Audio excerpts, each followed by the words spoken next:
Well, let's talk about friendships for a minute. Here's how you know if someone's your friend.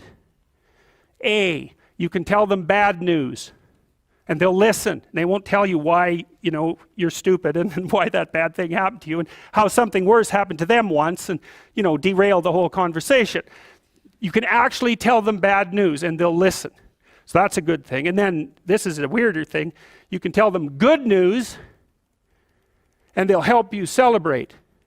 And that's a really good way of deciding who you should have around you, because if you have someone around you, something good happens to you and you're kind of afraid to even admit it because, God, something good happened to you, it's like, you let that be known and it'll certainly be taken away. So, you come out and you sort of tell someone half-heartedly that something good happened to you and they give you a whack and then talk about, the great thing that happened to them 3 years ago, or worse, the great thing that happened to someone that they knew 3 years ago.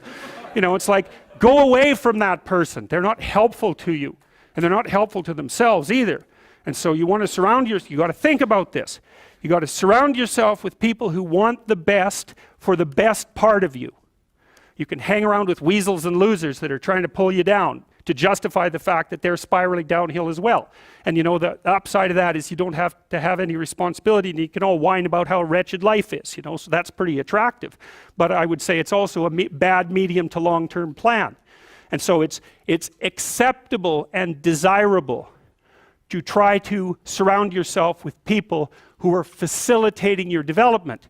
And you might say, well, I've got people around, I know them well, they're not doing that well and they don't fit into that category. It's like, what's your point? What are you going to do with them exactly? If they'll listen and cooperate with you and move towards a better future, great.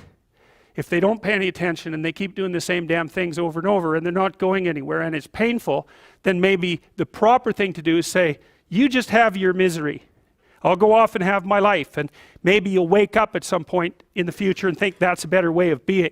Because just putting up with it is, well, they call that enabling, right?